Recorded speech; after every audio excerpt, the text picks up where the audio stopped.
In breaking news अवां सां share कयूं पिया। पीटीआई अॻवान फिरदौस शमीम नकवी पारां बैलेट बॉक्स जी सील टोड़ण वारी वीडियो वायरल थी वई आहे। बैलेट बॉक्स जूं सीलूं दुरुस्त न लॻल हुयूं, फिरदौस शमीम जो इहो चवणु आहे। इलेक्शन कमीशन फिरदौस शमीम नकवी पारां बैलेट बॉक्स जूं सीलूं तोड़ण जो नोटिस वरितो आहे। फिरदौस शमीम खे पोलिंग स्टेशन मां नेकाली ॾियण जो हुकुम ॾिनो वियो आहे।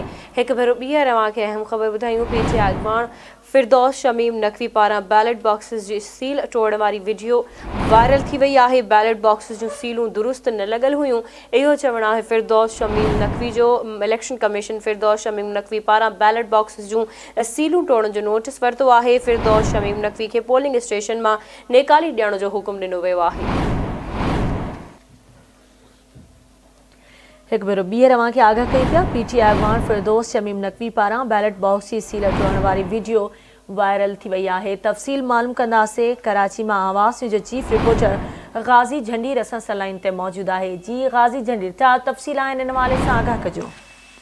जी बिल्कुल, पाकिस्तान पीपल्स पार्टी के तरफां इलेक्शन कमीशन जे शिकायती मरकज़ में शिकायत जमो कराई वई आहे, जंहिंमें ॿुधायो वियो आहे त पीटीआई जो सिंध असेंबली जो मेंबर फिरदौस शमीम नकवी फुटेजिस में वाज़े नज़र अची रहियो आहे त कराची शहर जे ओभर ज़िले जी पोलिंग स्टेशन्स में मौजूदु आहे ऐं उते हू हिकु बैलेट बॉक्स खे खोले रहियो आहे। इलेक्शन कमीशन खां मुतालबो कयो वियो आहे पीपल्स पार्टी जे सेनेटर ताज हैदर जे तरफ़ां त फौरी तौर ते फिरदौस शमीम नकवी जे ख़िलाफ़ कानून मूजिबि कार्रवाई कई वञे।